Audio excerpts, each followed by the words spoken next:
하나님 말씀 함께 보도록 하겠습니다. 시간 하나님께서 우리에게 주신 말씀 신약 성경 마가복음 2장 23절에서 28절까지의 말씀입니다. 마가복음 2장 23절에서 28절까지의 말씀 저와 여러분이 한 절씩 교독하시고 우리 마지막 28절은 한 목소리로 봉독합니다. 제가 23절 말씀 먼저 봉독하겠습니다. 안식일에 예수께서 밀밭 사이로 지나가실새 그의 제자들이 길을 열며 이삭을 자르니 바리새인들이 예수께 말하되 보시오 너희들이 어찌하여 안식일에 하지 못하기를 하나이까. 예수께서 이르시되 다윗이 자기와 및 함께한 자들이 먹을 것이 없어 시장할 때 한 일을 읽지 못하였느냐. 그가 우리 아들을 지난 때에 하나님의 전에 들어가서 제사장 외에는 먹어서는 안 되는 진설병을 먹고 함께한 자들에게도 주지 아니하였느냐. 또 이르시되 안식일이 사람을 위하여 있는 것이요 사람이 안식일을 위하여 있는 것이 아니니. 함께 봉독합니다. 이러므로 인자는 안식일에도 주인이니라. 아멘. 네. 이제 다시 마가복음 강의하는 걸로 돌아갔습니다. 지난 2주 정도는 이제 부활주일 또 고난주간 관련돼서 종료주일 또 고난주 관련 설교 그리고 부활절 설교를 했었고요. 또 마가복음 강의 오늘 14번째 시간으로 다시 돌아왔고요. 여전히 2장은 안 끝나는데 오늘 끝날 것 같습니다. 네. 네. 요한복음이 아니라 마가복음, 네. 이게 약간 좀 틀렸습니다. 네. 괜찮아요. 마가복음인지 알고 읽었으니까 아무 문제 없습니다. 네. 마가복음 2장은 전체가요, 예수님과 바리새인 혹은 서기관들과의 논쟁을 기록하고 있는 이제 그런 장이 되겠습니다. 주로 어떤 사건이 일어나고요, 그 사건에 대해서 바리새인들이 이러이러한 문제점들이 있습니다. 왜 이렇게 하십니까? 라고 예수님께 질문을 하면 예수님이 그에 대해서 변증을 하거나 논증하는 것을 통해서 이야기를 진행시켜 나가고 있습니다. 예를 들면 이런 거죠. 중풍병자에 걸린 사람을 4명의 친구들이 들고 왔었을 때는 죄사함의 권세가 누가 있느냐를 가지고 한동안 말이 있었고 논쟁을 했습니다. 그리고 또 세리인 레위를 부르고 또 제자를 부른 다음에 그와 더불어 식탁 공동 자리를 마련하고 또 그 자리에서 죄인들, 세리들 친구들 막 불러 모으니까 왜 죄인들과 식사를 하느냐라고 하면서 이제 거룩함과 부정함에 대한 문제를 가지고 한동안 논쟁을 하기도 했습니다. 또 금식하는 문제가 발생했죠. 당신들은 왜 금식하지 않습니까? 요한의 제자들은 금식하는 당신들은 왜 안 합니까? 라고 하면서 예수님을 칠란하자 또 그 문제를 가지고 혼인잔치가 있을 때는 금식하지 않는 게 합당하다. 나는 혼인잔치의 신랑과 같은 존재다 라고 하시면서 본인이 누구인지를 또 말씀해 주셨습니다. 그리고 오늘 본문으로 진행되어 있습니다. 오늘 본문 2장의 마지막 부분인데요. 오늘 본문은 다음 시간에 살펴볼 마가복음 3장 첫 번에 살펴볼 안식일 논쟁과 더불어서 안식일에 대한 얘기를 다루고 있습니다. 그러니까 안식일에 대한 얘기를 2번에 걸쳐 얘기하고 있는 거죠. 2장 마지막 부분과 3장 첫 부분에 걸쳐서 안식일이 어떤 의미를 가지고 있고 그 안식일을 우리가 어떻게 받아들여야 하는지에 대해서 이야기하고 있습니다. 여러분, 안식일은요, 이스라엘에게 있어서 가장 중요한 날이기도 하고 또 반드시 지켜야 할 법규 가운데 하나이기도 합니다. 이 안식일은 다른 날과 구분되는 날이기도 하거니와 또 하나님과 이스라엘 백성들의 관계 설정에 있어서도 무척 중요한 의미를 주는 그런 날이기도 합니다. 그렇기 때문에 십계명도 여러분 아시겠지만 제4계명, 즉 4번째 계명이 안식일 준수에 관한 그런 내용으로 채워져 있습니다. 그만큼 중요하다라는 것이죠. 하나님에 대해서 어떻게 경배하고 예배하고 우상 숨기지 말라는 걸 하고 마지막에 안식일을 거룩하게 지키라라고 하면서 하나님과의 관계의 정점이 안식일을 지키는 것으로 딱 결론 짓고 있습니다. 그 다음에 이제 5계명부터 10계명까지가 인간과의 관계성에 대해서 이야기하고 있는 것을 발견할 수 있습니다. 그만큼 안식일을 지키고 그 의미를 아는 것은 이스라엘 사회에서 무척 중요하다는 것을 의미합니다. 뿐만 아니라 단지 종교적인 의미에서만, 율법적인 의미에서만 안식일이 중요한 것이 아니라 이스라엘의 정치적, 사회적, 그 다음에 문화적, 그리고 그들이 가지고 있는 역사적인 정체성을 규정하는 데 있어서 이 안식일이 갖는 의미가 무척 중요하게 다가옵니다. 그러니까 안식일을 지킨다는 것은 이스라엘 백성으로서의 정체성을 드러내는 상당히 중요한, 어떻게 보면 가장 중요한 그런 역할을 나타내는 지표다라고 할 수 있습니다. 오늘 논쟁이 있기 전에도 이 안식일과 관계된 것들이 있는데 오늘 논쟁이 있기 전에도 어떤 사건이 발생하는데 그 사건이 안식일과 연관되어서 진행되어집니다. 어떤 사건이 발생하게 되는 거죠? 사실 근데 본문을 가만히 보면요, 이건 뭐 사건이라고 할 수 있는 것들도 아닌데 사실 뭐 그냥 일상적으로 충분히 일어날 만한 그런 일인데 이 바리새인들이 그것을 문제 삼아서 예수님께 질문을 하면서 뭔가 걸고 넘어지는 것을 발견할 수 있습니다. 먼저 23절 잠깐 함께 보실까요? 23절 제가 읽어보겠습니다. 안식일에 예수께서 밀밭 사이로 가실새 그의 제자들이 길을 열며 이삭을 자르니 라고 되어져 있습니다. 자, 안식일이 되었는데 예수님이 제자들과 더불어서 밀밭 사이를 가고 있었는데 예수님의 제자들이 길을 열면서 이삭을 잘랐다라고 그렇게 기록되어 있습니다. 뭐 사건이라기보다는 그냥 이렇게 일상적으로 일어날 수 있는 길 가다가 벌어진 그런 일이다라고 할 수 있었죠. 예수님과 제자들이 안식일에 길을 갔는데 밀밭사이를 가셨습니다. 우거진 밀밭에 있는 그 사이길을 가다 보니까 밀밭에 있는 것들이 이렇게 막 앞을 가리기도 하니까 그것들이 이렇게 치우기도 하면서 길을 만들어냈고 또 앞에 있는 밀을 따다가 이렇게 까부기도 하면서 까부수기도 하면서 좀 따먹었던 것도 같기도 합니다. 그런데 그걸 문제 삼아서 24절에서 바리새인들이 예수님께 이렇게 신란하듯이 질문을 하죠. 24절입니다. 바리새인들이 예수께 말하되 보시오 저들이 어찌하여 안식일에 하지 못할 일을 하나이까 라고 하면서 당신의 제자들이 사실 예수님을 지칭해서 하는 말이겠죠. 당신의 제자들이 안식일에 하면 안 되는 일을 합니다. 또 영어를 보면 알겠지만은 법을 어겼다. 불법적인 일을 했다라고 이야기했습니다. unlawful on the Sabbath. 안식일에 불법적인 일을 했다라고 하면서 예수님을 신란하는 장면을 발견할 수 있습니다. 그렇죠. 예수님과 제자들이 안식일에 해서는 안 될 일을 했다라고 바리새인들이 주장을 하는 겁니다. 자, 그럼 이제 우리는 여기서 또 여러분들은 별로 궁금해하지 않지만 저는 궁금할 만한 질문들을 또 드려봐야 되겠죠. 이 바리새인들의 이 질문이 과연 합당한 것일까? 이 질문이 과연 나올 만한 적합한 질문일까를 생각해보고 그들의 질문이 혹 잘못된 것은 아닌지 예수님은 그것에서 어떻게 응대하셨는지를 조금 생각해 보도록 하겠습니다.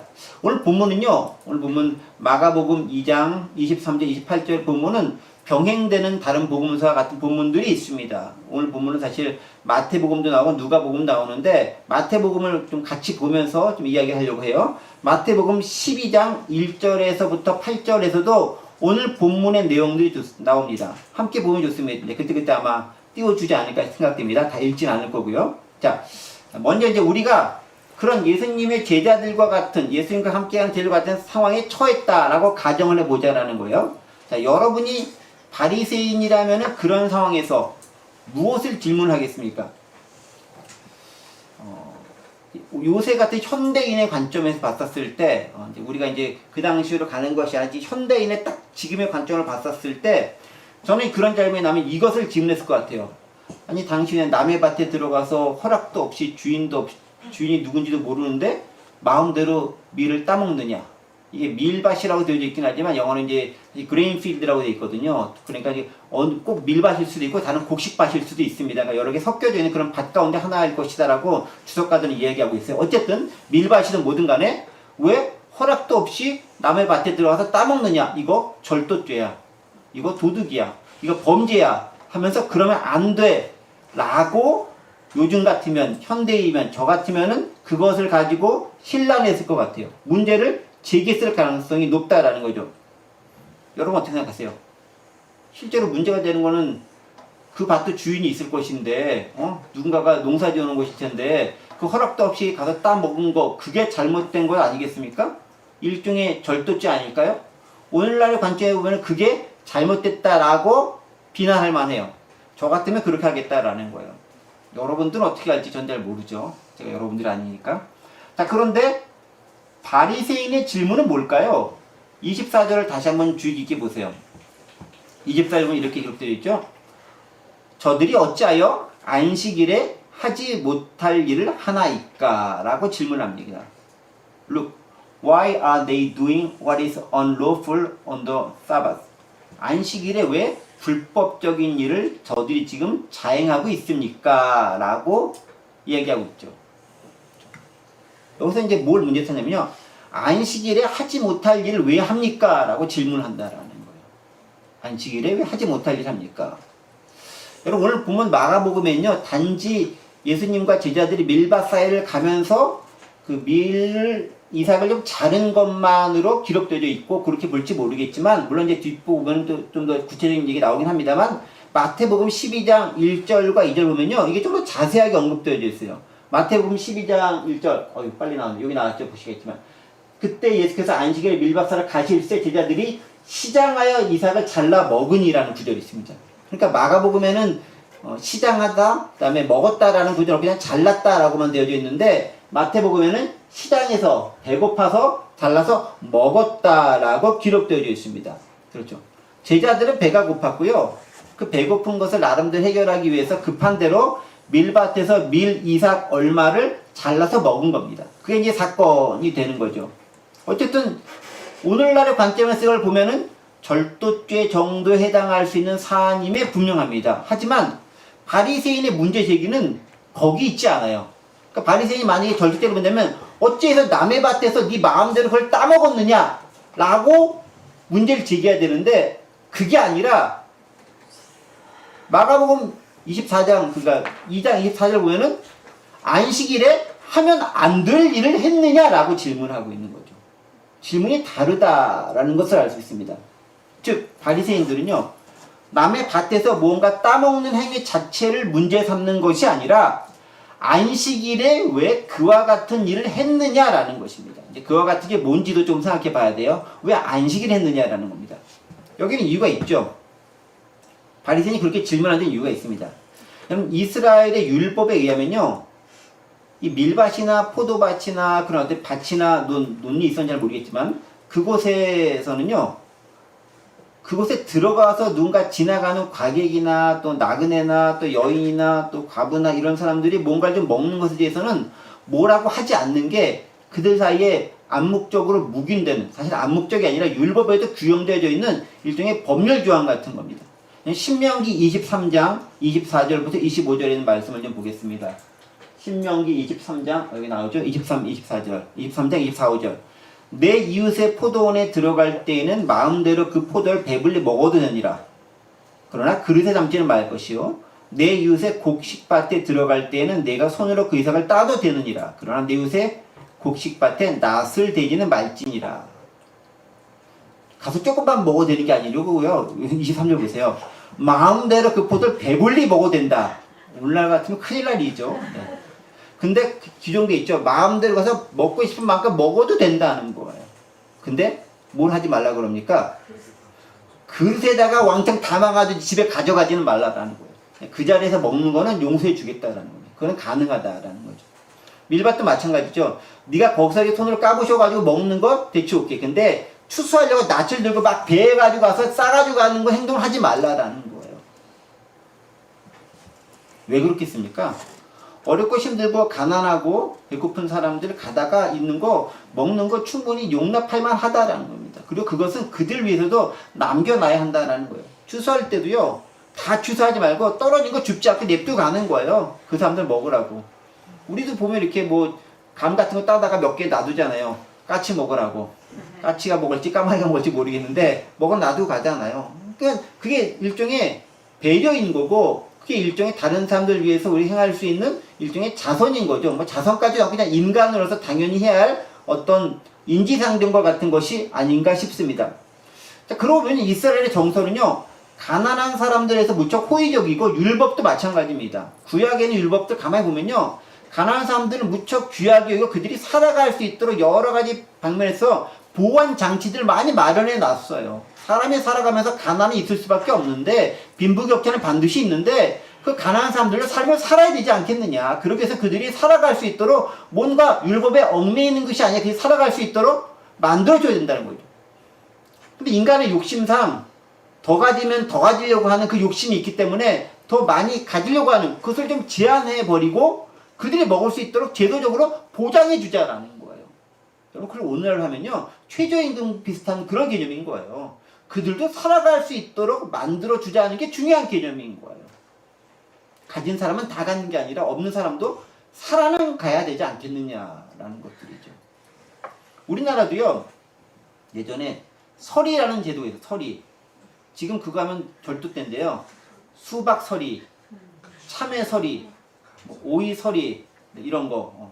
주로 이제 그 밭 같은 데 들어가서 딸 수 있는 걸로 주로 서리하죠. 과수원 가서 하는 건 별로 많이 안 하는 것 같은데, 이런 아래에서 나는 거 위주로 따는 걸 많이 했었던 것 같아요. 저도 물론 했던 기억은 별로 없습니다. 들었던 기억들이 주로 있죠. 어쨌든 그런 얘기들이 별로 그렇게 심한 범죄로 작용되지 않고 그냥 거기서 한두 이들 따먹는 거, 배고파서 먹는 거 뭐라 그러지 않고 그래 에이 잘했다 그렇게 칩하고 넘어가는 게 우리네 정서였습니다. 왜? 가난한 자들에 대한 배려가 그 안에 담겨져 있다라는 거예요. 성경은 항상 가난한 자들에 대해서 어려운 자들에 대해서 배려하고 그들이 살아갈 수 있는 길을 마련해 주고 있습니다. 그렇기 때문에 바리새인들도 그것을 문제 삼지 않아요. 특별히 그것이 율법에도 규정되어 있으니까 그들이 율법 중심적인 사고방식을 봤을 때도 그건 문제가 될 게 없다라는 거예요. 미리 따먹은 거 문제될 거 없다라는 거예요. 근데 문제는 뭡니까? 왜? 안식일에 했느냐라는 거예요. 다른 날에 하면은 문제 안 삼어. 왜? 안식일에 했느냐라는 거예요. 그럼 도대체 이 안식일과 관련된 규정이 어떻기에 바리새인들이 이렇게 안식일에 했냐고 예수님께 신란하면서 비난하면서 예수님을 몰아세우고 있는가라는 거죠. 안식일 규정을 좀 알려면 출애굽기와 그다음에 할라카라고 하는 유대인 교회 유대 율법에 대한 부분들 일종의 해석서 같은 건데 그걸 좀 보면 좀 좋을 것 같습니다. 여러분 출애굽기 34장 21절에 이런 구절이 있죠. 너는 엿새 동안에 일하고 일곱째 날에는 밭 갈 때나 거둘 때에도 쉴지며 라고 하면서 밭에서 거두거나 갈 때나 뭐 할 때마다 쉬라고 얘기합니다. 엿새 동안 열심히 일하고 일곱 번째 날에는 좀 쉬라는 얘기예요. 사실은 너도 쉬고 밭도 좀 쉬라는 거예요. 자연도 좀 쉬라라는 거죠. 이렇게 다 같이 일하지 말고 좀 쉬라는 겁니다. 이 구절을 가지고 확대 해석하면서 율법 조항을 따닥따닥 만들어 놓은 규정이 있는데 그것이 할라카라는 것입니다.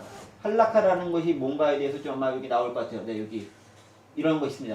제가 쓴 건 아니고 따온 겁니다. 네, 할라카라고 하는 히브리어 단어가 있습니다. 할라카.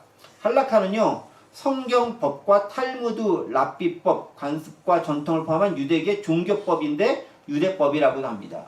여러분 아시겠지만 할라카는 성경의 법이 613가지의 계명이 있다고 얘기합니다. 우리는 그냥 10계명밖에 없는지 아는데 그것들을 유대의 랍비들이 613가지나 되는 조항들을 세분화해서 만들어놨어요. 근데 거기서 그친 게 아니죠. 그것에 또 파생되어 가지고 탈무드, 랍비법, 관습법, 전통 이런 걸 또 쫙 마련해놨습니다. 그걸 모두 다 통틀어서 유대법이라고 합니다.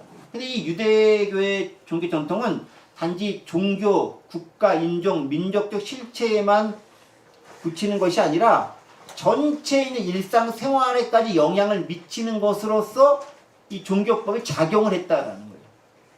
여러분 그것이 지금 가장 강력하게 작용하는 국가가 이슬람 국가인데 특별히 지금 우리가 많이 알고 있는 그런 나라들 같은 게 있죠. 아프가니스탄이나 이런 나라들 미군이 막 철수하고 그랬잖아요. 그때 이슬람의 이제 샤리아법이라는 걸 가지고 일상생활을 통제하겠다라는 거잖아요. 단지 종교적인 법으로만 하는 게 아니라 일상생활을 다스리는 법으로서 종교법인 샤리아를 가지고 통치하겠다라는 거예요. 이게 무척 위험할 수 있는 거예요. 그리고 그 의미를 알지 못하고 법률 조항만 가지고 하면은 오늘 본문에 있는 바리새인과 똑같은 모습을 그대로 행하게 될 수 있다라는 거죠.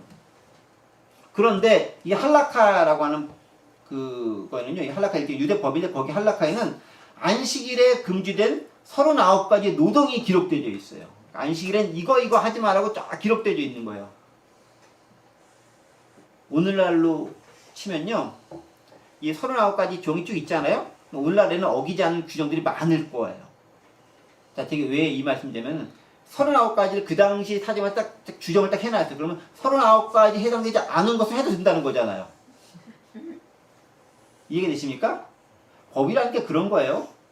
그 법률 조항과 관계된 게 있어서 그것을 어기면은 불법, 범법이 되는 거지만 법률 조항이 없는 것들은 어기거나 행하거나의 관계가 없는 거예요.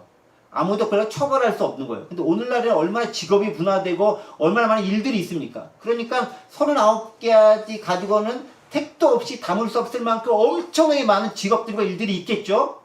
그러니까 이 법률 조항 가지고 오늘날에는 많은 직업들은 주재할 수 없는 거예요. 여러분 그럼 뭐겠습니까? 수백 수천 가지 조항들이 지금 만들어져야 되는 거예요. 지금까지는 이 법이 가진 맹점인 거예요. 무슨 얘기인지 아시겠습니까? 그런데 오늘 본문과 관련된 중요한 거 세 가지가 이거예요. 여기 기록되어 있죠. 오늘 본문과 관련된 것은 손으로 이삭을 자른 행위, 추수금지, 손으로 이삭을 비빈 행위, 타작금지, 이삭 껍질을 입으로 부은 행위, 이거 키질금지, 추수, 타작, 키질 세 가지의 노동에 해당되는 것들을 예수님의 제자들이 행했다라고 비판하는 거예요.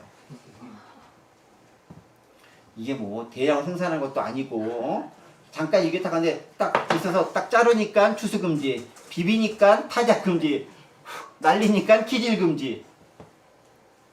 이게 할라카에 규정된 안식일에 하지 말아야 할 조항이 있고 오늘 본문과 관련돼서 저촉되는 세 가지 항목이었다라는 것입니다. 관점의 차이를 보이는 거죠.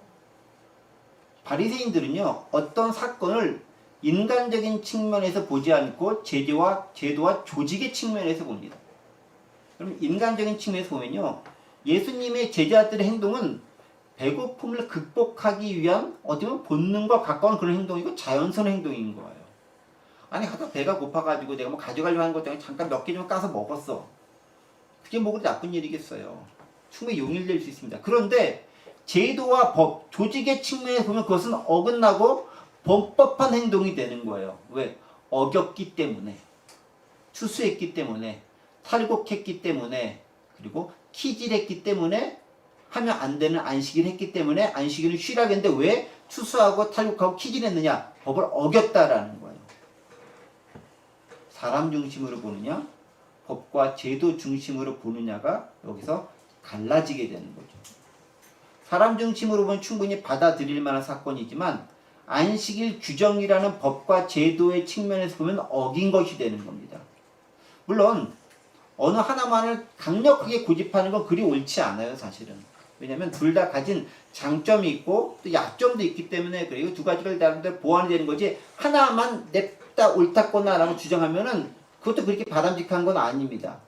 사정과 상황이 다를 수 있습니다. 하지만 기본적으로 우선권은 어디에 있냐면요. 결국은 사람이 우선되어야 된다는 거예요. 사람이 먼저냐 법이 먼저냐. 여러분 어떻게 생각하세요? 우리 믿음의 사람들은 어디에다 방점을 둬야 되겠습니까? 사람이 먼저일까요? 법이 먼저일까요? 법치주의 국가에 살고 있으니까 법이 먼저야 될까요? 요즘 정치권과 사회에서도 그런 문제들이 많이 등장합니다. 사람을 위한 법인지 법을 위한 법인지 모를 때가 많이 있습니다. 하지만 궁극적으로 아무리 법을 잘 만들고 제도를 정비했다 해도 그 안에 사람이 살고 있지 않으면 사람이 없다면 그거 무슨 소용이 있어요? 사람이 있어야 법이 있는 거죠. 그리고 엄격하게 말하면요 법은요 사람과 사람 사이의 이해관계에서 충돌이 생겼을 때 그것을 해결하기 위해서 만든 겁니다. 사실 그 문제라든가 분쟁이 발생하지 않으면 법이 있을 필요가 없는 거예요. 문제가 있으니까 그것을 해결하기 위해서 공정한 잣대를 가지고 만들기 위해서 법이 필요한 거죠. 특별히 어떻게 필요하냐면요. 강자가 약자를 힘이나 권력이나 악력을 가지고 제압했었을 때 힘이 없는 사람들은 그것을 이겨낼 방법이 없는 거예요. 똑같이 사람으로 살아가고 있는데 어떤 사람은 힘이 있고 권력이 있고 돈이 있고 여러 가지 능력이 있어. 그걸 가지고 우겨대면서 강력하게 물리적으로든 어떤 제도적이든 정신적인 것이든 어떤 것을 가지고 사용을 해서 어떤 사람들을 무자비하게 진압하고 장악하게 된다면 그것으로 인해서 불이하게 또 애매하게 고통당하는 사람들이 발생할 수밖에 없는 거죠. 그런 사람들을 보호하기 위한 목적이 사실 법인 거예요. 여러분 강자들만 있으면 법이 필요 없어요. 그냥 그들이 살면 삽니다. 그런데 세상과 사회는 강한 사람만 있는 게 아니라 약한 사람도 함께 살아갈 수밖에 없는 거예요. 법은 원칙적으로 약자들을 보호하기 위한 게 법이 가진 가장 근본적인 취지인 거예요. 우리는 잘못 생각하면 안 돼요. 법을 왜 만들어주느냐? 어렵고 힘든 사람들이 살아갈 수 있도록 보장해 주자는 차원에서 만들어진 게 원래 법인 거예요. 조금 더 승격하자면은 하나님과의 관계에서 하나님 이렇게 섬기는 게 아름다운 모습이고 그 하나님의 뜻이 이렇게 나타냈다는 걸 드러내는 게 법인 거예요. 그런데 강자를 위한 법으로만 사용한다던가 힘 있는 사람을 위한 법으로만 사용한다던가 하면 그 법은 없어져야 마땅할 법이 될 수도 있다라는 거예요. 제가 법치주의 무용론을 주장하는 게 아니라 법이 왜 생겨야 하는 것인지에 대해서 이야기하고 있는 거예요.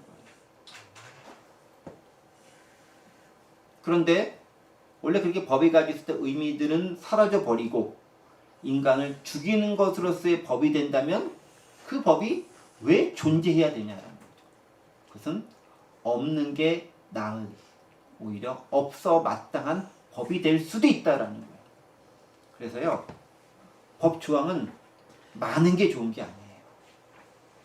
이렇게 제가 단정지어 말씀드리기 참 못하긴 하지만 법 조항이 많다는 건 그만큼 우리를 생각하면 제약하는 것도 많다라는 거예요. 아름다운 사회는 법으로 처리하는 사회가 아니라 은혜로 되어지는 사회인 거예요, 사실은. 근데 그게 안 되니까 법으로 해결하려고 하는 거죠. 자, 계속해서 이제 24절 말씀도 보면 이렇게 되어 있습니다. 보세요. 바리새인들이 예수께 말하되 보시오, 저들이 어찌 안식이 하지 못할 일을 하나이까라고 얘기합니다. 자, 여기서 또 한 가지 제가 발견한 것을 보면 보시오라는 단어에 좀 주목을 해보세요. 보시오. 보시오. 여러분들도 앞을 보시오. 왜 이 단어에 주목했느냐? 지금 바리새인들이 예수님께 이 단어를 사용하면서 말한 뉘앙스가 느껴지지 않습니까? 어떤 뉘앙스를 가지고 얘기합니까? 보시오. 예수님, 당신이 제자를 좀 보세요.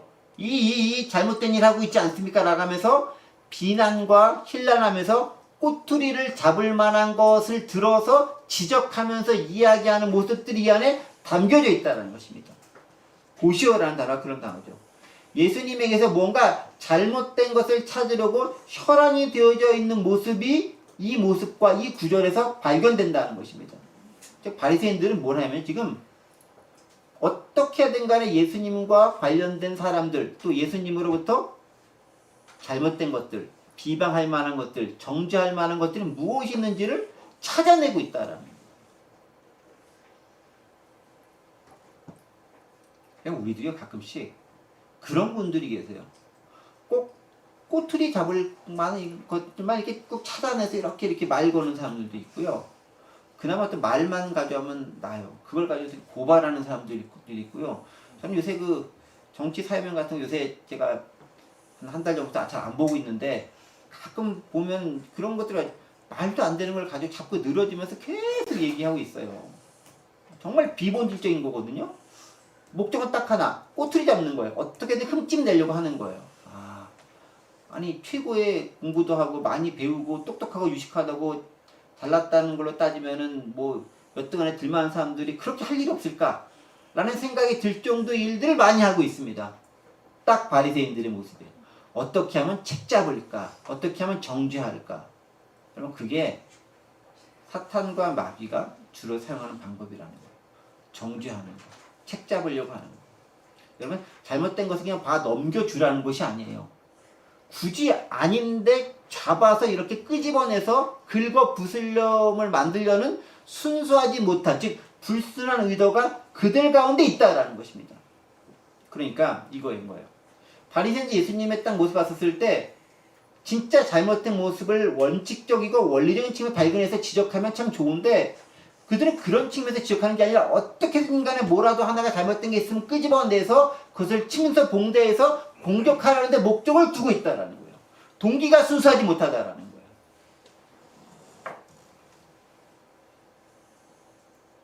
기독교인도 그럴 수 있어요. 율법이라는 잣대를 들이대면서 또 성경이라는 잣대를 들이대면서 누군가를 책 잡는 용도로만 사용하는 사람들이 있어요. 복음은 은혜를 미치는 도구인 거지 정죄함을 준 도구로 사용되어서는 곤란합니다. 근데 성경 말씀을 가지고도요 어쩌면 그렇게 정죄하는 도구로만 주로 사용하는지 모르겠어요. 너 이거 이대로 하지 않았어. 왜 이렇게 하지 않았어. 이대로 왜 이렇게 안 했어. 물론 잘못한 사람을 지적하는 건 맞아요. 근데 그걸 시도 때도 없이 불순한 걸 가지고 계속 한다고 한다면 그게 과연 올바른 문제겠느냐. 더불어서 특별히 이 문제와 관련돼서 이게 한 가지 좀 더 생각해 봐야 할 것들이 있습니다. 이 규정 준수와 관련된 문제들은 생존과 관련된 것들과 연관지어져서 생각해 볼 필요가 있다는 거예요. 법과 생명, 법과 생존이라고 하는 측면을 가지고도 한번 생각해 보자라는 것입니다. 여러분 25절과 26절은 예수께서 이제 예를 들면서 바리새인들의 공격에 대해서 대항하는 그런 장면들이 나옵니다. 25절, 26절 제가 읽어볼게요. 예수께서 이르시되 다윗이 자기와 및 함께한 자들이 먹을 것이 없어 시장할 때 한 일을 잊지 못하였느냐. 그가 아비아달 대제사장 때에 하나님의 전에 들어가서 제사장 외에는 먹어서는 안 되는 진설병을 먹고 함께한 자들에게도 주지 아니하였느냐라고 이렇게 질문하고 있습니다. 이 본문이 어디냐면요. 사무엘상 21장 1절부터 6절에 나오는 그 본문이에요. 사무엘상 21장. 네, 딱 썼죠? 좀 길긴 하지만 그런 내용입니다. 뭐 다 읽진 않겠습니다. 여기 보시면 알겠지만 다윗이 높당에 가서 제사장 아히멜렉을 만났는데 그 아히멜렉에 가서 우리가 먹을 것이 없고 힘듭니다. 좀 먹을 것 좀 주세요 라고 하니까 아히멜렉이 뭐라 얘기하면은 우리가 지금 막 내온 뜨거운 떡밖에 없다. 근데 이것은 제사 드렸던 그 떡이다. 이걸 너에게 주기는 힘든 것인데 그래도 먹을 거냐니까 그거라도 주십시오 라고 합니다. 원래는 니네가 먹으면 안 되겠지만 그러면 죽는다고 하니까 아주 기본적인 것들만 니네가 어기지 않는다면 먹어도 된다 라고 하면서 그것들을 줍니다. 그리고 그 떡을 먹고 다윗과 같이 있었던 소년들이 살아나게 됩니다. 그 이야기를 가지고 예수님께서 오늘 본문에 적용하는 것이 나옵니다. 자, 그런데 보세요. 오늘 본문 마가복음 2장을 보면 누가 언급되어져 있습니까? 2장 26절에 그가 아비아달 대제사장이라고 되어져 있죠. 그쵸? 그거 보셨습니까? 근데 사무엘상 21장 1절에 보면 누구라고 되어 있죠? 제사장 아히멜렉이라고 되어져 있죠. 다릅니다. 다른 거 아셨어요? 모르셨어요? 몰랐어요.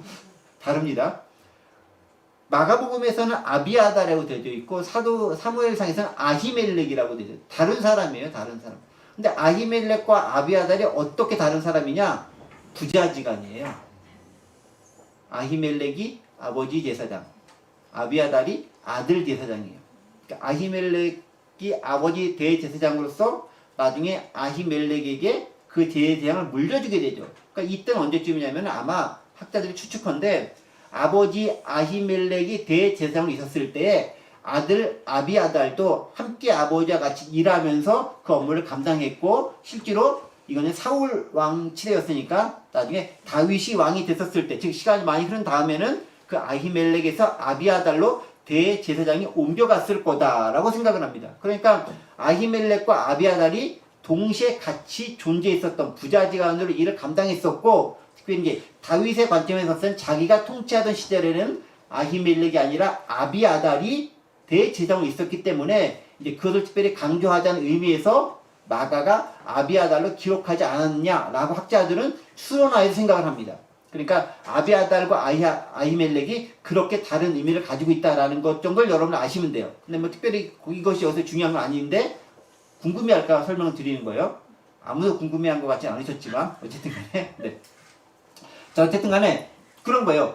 대제사장에 가가지고 우리가 떡을 배가 고파서 먹어야 되는데 먹을 것 좀 주시오 하니까 먹어서는 안 될 떡을 내어줬고 그것을 다윗과 소년들이 먹었다라는 거예요. 여러분 근데 안식일의 진설병 규정이 있습니다. 레위기 24장 8절과 9절 보면 이런 구절이 나와요. 레위기 24장 8, 9절입니다. 안식일마다 이 떡을 여호와 앞에 항상 진설할지니 이는 이스라엘 자손을 위한 것이요 영원한 언약이니라. 이 떡은 아론과 그의 자손에게 돌리고 그들은 것을 거룩한 것을 먹을지니 이는 여호와의 화제 중 그에게 돌리는 것으로서 지극히 거룩함이라. 이는 영원한 규례니라. 영원한 규례라고 하면서 그 떡은 누구만 먹어야 되냐면은 아론과 그의 자손에게만 먹어야 된다는 거예요. 거룩한 곳에서 먹어야 된다는 거예요. 다른 사람들은 먹으면 안 된다. 성전을 벗어나서 다른 사람들이 먹으면 안 된다라는 게 진설병, 즉 성전에 들어가서 성전 가면 성소와 지성소가 있는데 지성소는 아니고 성소 가운데서 이렇게 떡을 이제 진전해 줘. 이스라엘 12지파를 상징하는 이렇게 여섯 떡 덩이를 올려놓는데 그것들을 올려놓고 이제 하나님 앞에 밝히는 거죠. 그것들을 제사장 계열만 먹을 수 있다라는 거예요. 그러니까 다윗은 레위 지파가 아니잖아요. 유다 지파잖아요. 먹으면 돼요, 안 돼요? 안 되는 거예요. 제사장만 먹을 수 있는 제사 있다가 나왔던 그 떡을 다윗도 먹었다라는 거예요. 그것도 완전히 허락받고. 왜? 안 먹으면 굶어 죽잖아요. 사람이 기진맥진하잖아요. 그러니까 먹는 것이 가했다라는 거예요. 메시아를 예표하는 다윗은 이스라엘 백성들이 가장 존경하는 왕이기도 하고 그런 인물이기도 합니다. 모세와 더불어서요. 그 다윗도 율법에 어긋난 거지만 진설병상의 떡을 먹었는데 하물며 메시아이신 예수님께서 이스라엘 백성들이 안식일에 안식일 규정 어겨서 그거 좀 먹었다고 해서 무슨 문제가 될 수 있겠느냐라는 거예요. 제사 드렸던 그 중요한 것도 먹으면 죽음을 무릅쓰고 먹을 수밖에 없는 그것도 먹어서 건강해졌는데, 아니 그냥 안식일에 평일에는 먹어도 상관없는 거예요. 안식일에 좀 먹었다고 해서 크게 문제가 되겠느냐라는 거죠. 어떻게 생각하십니까? 법은 지켜야 됩니다. 그 법은 취지와 의미를 알아야 한다는 거죠. 율법은 왜 만들어졌는가? 율법은요, 하나님께서 인간은 이렇게 살아라라고 만들어준 거예요. 무작정 법 자체만을 강조하면요, 법 기술자들에서 그 법이 악용될 가능성이 있는 거예요. 그래서 가장 잘했던 사람들이 바리새인들이고요. 그것을 가장 잘했던 사람들이 요즘에도 종종 보이는 것 같아요. 법을 이용해서 뭔가 어리숙하고 서민들, 법 모르는 사람들을 등쳐먹는 거. 저도 법을 진짜 모르거든요. 하나도 모르거든요. 그래서 일단 법과 관련된 문제만 나오면은 막막해지는 거예요. 하다못해 부동산 관련된 것도 모르는 거예요.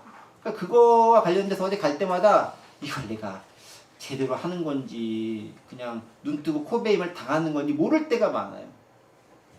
법을 아는 사람들이 악용하는 거죠. 여러분, 그래서 법을 다루는 사람들은요, 그래서 양심 앞에 정직할 수 있어야 되는 거예요.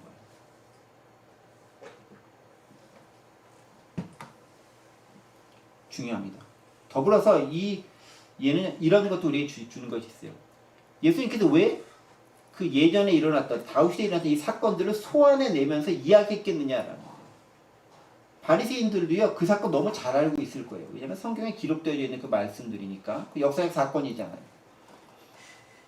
역사적 사건을 얼마나 많이 제대로 정확하게 알고 있느냐가 중요한 게 아니에요. 그 역사적 사건이 무엇을 의미하는가가 훨씬 중요한 거예요. 우리가 고등학교 때 주로 배우는 건 뭐냐면 역사적 사건이 어느 사건이 언제 일어났고 그것만 주로 많이 외우잖아요. 연대표 쭉 해가지고. 필요하지 않다는 얘기는 아니에요. 그거가 가장 중요하게 생각할지 모르겠는데 그거는 그렇게 썩 중요한 게 아니에요. 그 사건이 의미하는 바가 무엇인지를 알아야 하는 게 훨씬 더 중요하다라는 거죠. 역사적 사건에서 다윗과 아히멜렉에 일어났던 그 사건들이 의미하는 바가 무엇이겠느냐라는 거예요. 그렇다면 오늘 이 시대에 예수님과 바리새인과의 안식일 논쟁에서 의미하는 바가 무엇이겠느냐라는 거예요. 자, 오늘 우리 시대를 좀 적용을 해볼까요? 가장 적용을 쉬운 주일 성수와 주일 예배에 대한 걸 가지고 해봅시다. 가장 쉬운 거니까. 주일 예배는 어떻게 해야 될까요? 당연히 잘 드려야죠. 하나님과 관계성인데 너무 당연한 거죠. 그런데 만약에 내가 너무 몸이 아파가지고 힘들어요. 그러면 죽음을 가고 예배를 드려 나옵니다. 잘하는 걸까요? 못하는 걸까요? 저는 잘하는 걸 생각해요. 그게 그분의 신앙이라면. 그런데 그렇지 못하다 할지라도 충분히 이해할 수 있어요. 왜? 그게 그분의 살아가야 되는 방법이기도 하고 살 수 있는 방법이니까. 환자가 있어요. 목사님, 제가 몸은 아프지만 꼭 예배 드리겠어요. 잘하겠습니다. 저는 칭찬할 거예요. 안식일 규정이 있습니다. 일려서 따먹지 않았고 저는 견디면서 가가지고 그 집에 가서 먹을래요. 배고프지만 참고 먹을래요 해서 가는 사람이 있어요. 잘했다고 칭찬할 거예요. 하지만 따 먹었다고 해서 욕하지 않아요. 왜? 그것도 네가 살아가는 방법이어야 되니까. 주일 예배도 마찬가지인 거예요. 몸이 정말 아파가지고 나올 수 없어. 그러면 그 자리에서 예배할 수 있어요. 그런데 문제는 뭐냐면 이거는 생존과 관련된 문제예요. 반드시 해야 할 것 관계된 문제예요. 그런데 우리는 그것들을 악용하는 경우가 생깁니다. 이 법 악용은요, 반대의 경우도 발생하는 거예요. 어떻게 발생하느냐? 은혜를 악용하는 겁니다. 이렇게 이야기한 거죠. 내가 편하기 위해서 안 오는 거예요. 내가 편하기 위해서 멀리 해버리는 거예요. 충분히 그럴 수 있어요. 저는 코로나 시대에 그것을 정당화시켜줬다고 많이 생각해요. 그리고 그걸 너무나 당연한 사람들 받아들입니다. 이제 안 와도 돼요. 온라인으로 예배하는데. 온라인 예배를 잘하는지 안 하는지 누가 확인해요? 성경 그 예배 그 펴놓기만 한다고 해가지고 그 예배가 될까요? 예배는 하나님과 교통과 교제가 있어야 되는 거예요. 사람과의 관계죠. 대면하는 관계가 있어야지 그것이 온전하게 되는 거예요. 온라인 사이버상의 관계가 친밀한 것 같죠. 그게 더 관계를 악화시키는 거라고 합니다. 사회조사 가운데서 그런 게 나와 있어요. SNS를 통해서 관계를 맺은 사람들이 훨씬 더 행복을 덜 느끼더라라는 거예요. 관계는 만났을 때 마련되는 겁니다. 여러분 예배도 마찬가지인 거예요. 우리에게 문제는 예배를 나올 수 있는데 안 나오는 게 문제인 거예요. 반대로 악용하는 거죠. 정말로 힘든 사람들이 있어요. 그런 사람들은 그것 때문에 정죄감을 가질 필요가 없어요. 그 마음에 하나님 향해 있다면 받으신다라는 거예요. 그런데 단지 내 편의를 위해서, 내 유익을 위해서 내가 내 한 몸 좀 편하게 살고자 다른 거 하기 위해서 갖다 대는 것은 옳지 않다라는 거예요. 마지막으로 한 가지만 더 얘기하고 마무리하도록 하겠습니다. 27절, 28절입니다. 예수님이 이 문제를 가지고 하신 다음에 안식일의 주인이 누구인가에 대한 얘기를 합니다. 27절, 28절에 또 이르시되 안식일이 사람을 위하여 있는 것이요 사람이 안식일을 위하여 있는 것이 아니니 이러므로 인자는 안식일에도 주인이니라 라고 얘기합니다. 안식일이 사람을 위하여 있는 것이 아니요 사람이 안식일 위하여 있는 것이 아니니 안식일이 사람을 위하여 있는 것이고 사람이 안식일 위하여 있는 것이 아니죠. 안식일을 왜 지정했습니까? 사실 안식일의 정확한 의미들에 대해서는 다음 시간에 좀 더 살펴볼 것인데요. 안식일은 기본적으로 쉬라고 있는 거예요. 왜 쉬라고 있겠습니까? 사람이 힘들게 일했으니까 좀 쉬라는 거예요. 목적은 거기 있는 거예요. 니네 일주일 동안 너무 열심히 일했잖아. 좀 쉬어라는 거예요. 나머지 하루마다도 일해 안 돼라는 거예요. 근데 많이 가진 사람들은 자기는 놀면서 다른 사람들은 훨씬 더 일을 많이 부려먹길 원하는 거예요. 그래야 내가 더 많이 가질 수 있으니까. 그거 하지 말라라는 거예요. 사람을 사랑해서 만든 게 안식일인 거예요. 그런데 그냥 그렇게 놓으면 안 지키니까 하나님도 쉬었어. 그러니까 너희도 좀 쉬어라고 하면서 하나님의 이름을 걸고 쉴 수밖에 없는 날로 제정해 놓은 거예요.